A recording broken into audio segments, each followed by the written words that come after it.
In 2024, our Instagram community are hosting 3 different photography challenges based on 3 rounds per challenge. In each round, you get about 18 days to find and take a photo, submit it to Instagram using the hashtag. And for each round, we use a different theme. As an example, round 1 is generally taking a picture of a thing, a physical thing. Round 2 is often a photography technique, and round 3 is generally open. You as a photographer get the opportunity to go out and take a photo and compete against your fellow photographers, not only as an individual, but also if you're part of a group. By the way, if you've been watching my content and you're not yet subscribed, why don't you consider subscribing? It's really free, it's really easy, and you can just press the button. I know that not every video I put out is based on photography, and I've got some random stuff on there, but generally my videos are based on photography and Instagram, and it would be fantastic if I could get you as a follower. If you are a follower already, thank you very much indeed. I hope you enjoyed the video. Our challenges are not only open to you as an individual to take and post a picture and compete against other individuals, but we also have a group challenge where we have groups that compete against each other, and at the end of each round, their pictures that are posted are given points, and those points are totaled up at the end of the round. At the end of the 3 rounds of the challenge, the team with the most points, the group with the most points, is the winner, and they're crowned the Instagram group challenge winners. We've been doing these challenges for almost 5 years now, and they've been highly successful, and it's given you as a photographer an opportunity to develop your skill, learn more things, and just get out and take photos knowing that other people are doing exactly the same thing. As I mentioned, round 1 is usually a picture of a thing, a physical thing. And in round 1 of the early 2024 challenge, we're taking something or including something in our pictures that is pretty ubiquitous, something that's all around us, and a thing that most of us, including our photos, but just take for granted. We probably don't even notice it's in there. Not only that, but it's something we use in all of our cameras, that's attached to all of our cameras, and that is glass. I know exactly what you're thinking. You're going to say, well, that's easy. You've got glasses everywhere. It's in every building. And you're probably thinking, well, I'll smash this. But the truth is, don't smash it. That's the wrong thing to do. Yes, it definitely is an easy subject. All you've got to do is to include some glass in your image. As long as it's obvious that there's glass in your image, then you've sorted. Everyone should be able to take a picture with glass in their image. But of course, it's never that simple, because because it is so easy, you know that everyone else is going to think outside of that glass box, and everyone else is going to come up with that really unusual, unthought of image that's going to look amazing. And I'm thinking of things like, you see those images where people have dropped a piece of fruit in a glass jar, and you get all that fantastic detail. Well, they're spectacular, those pictures. So you could take a picture of something like that, or you could take a picture of a reflection in a glass window, or you could take all sorts of things. There's thousands of different sort of thoughts, or there's thousands of different ways that you can include glass in your image. And some people have those sort of glass lens ball things that they sometimes look amazing. You could add that to your image, or as I said, you could really just simply take a photo that includes a piece of glass in a window in a building, and it could be that simple. That's how good these challenges are. They're open to everyone, so you could join the challenge just by taking a simple picture of a building with some glass in. If you want to take part, of course, everyone can take part in these challenges. You don't have to be in a group, and it's open to everybody on Instagram, and you don't have to follow anyone. You don't have to like anyone. You don't have to comment. All you have to do is take a photo and post it to the hashtag.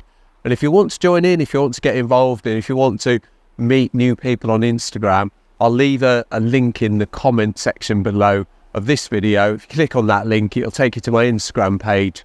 And if you message me, I'll give you all the details. But we also have a website, which I'll link there too, which explains exactly how these challenges work and how you can get involved. A small word of caution: not everything you see and you think is glass is actually glass. So take this bike shelter as an example. This is made of perspex plastic. So you as the photographer need to be sure that what you're taking a photo of or what you're including in your shot is actually glass. I'm sure 99.9% of the time it will be, but obviously just so you're sure, you need to be aware that not everything around you is made of glass. I'm currently at Lincoln University campus and I plan to take a couple of shots around this campus that includes glass. I'm going to use the Canon 400D. The truth is I'm not really sure what I'm going to take a photo of. I've only just found out recently that this is going to be our theme, so I've had a very short time to give it some thought and prepare. Unlike you, you're going to have at least 18 days to prepare for your photo. But hopefully I can take a couple of shots around this campus, more likely going to be reflections, but hopefully, or maybe I can take a picture of a building that looks pretty cool that includes glass. As I said earlier, the glass element doesn't have to be the main subject of your image, as long as your image includes some glass somewhere that's obvious that it's glass. That's all that counts. That's what we're looking for. But of course, if you can make glass the actual subject of your image, then that's pretty cool as well. So if you can do that, fantastic, and good luck. So I mentioned glass doesn't have to be the main focus of your subject. It could be a peripheral element. And I've seen this picture of the cathedral here, which is sort of jammed in between these two pieces of glass on this bridge. And I think that the cathedral there is nicely framed between these two pieces of glass. This is a gap in the glass. And I think that might take a nice photo. At least it looks nicely framed. So I'm going to try and take a photo of this with the Canon 400D and see if I can get a shot. So I'm using the Canon 400D to get a picture through the gap in these two planes of glass that's on this bridge. And I'm going to go for portrait. I'm in manual mode and I'm just going to try and get these two pieces of glass and use that as a vertical frame in my image. Let's have a look at how that picture's just come out now.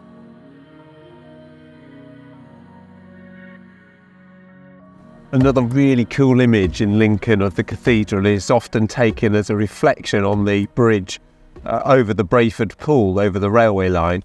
And you get a nice reflection of the cathedral against this pane of glass here. So I'm going to try this now and let's see how I can do with this one. I know this is a well taken photo, especially at night. It looks really good.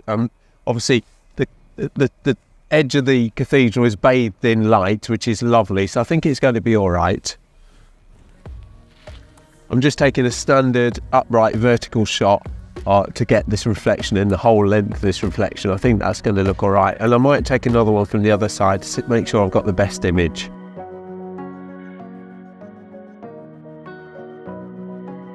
I have recently seen an image of this signal box just by the university in Lincoln, and I thought it was really nice, but I wasn't sure where they'd taken it from because of the railway lines. You can't easily get down to it. But I found I'm on the bridge, I've seen it on the top of this bridge, so I'm going to take this image. It's got obviously glass windows on the signal box, which perfectly is fine for the criteria of our challenge, and I think it's a really nice picture. The lights on the signal box are lovely. I'm going to give that image a shot now using the Canon. That's another one in the bag, the signal box behind me.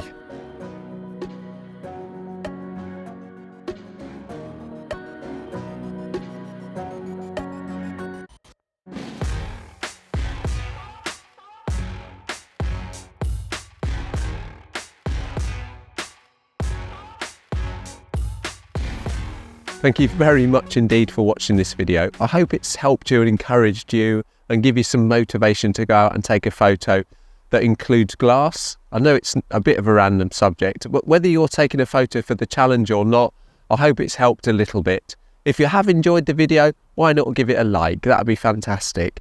And best of luck with your challenge photo. I hope it goes well, and I'll see you in the next one. Cheerio.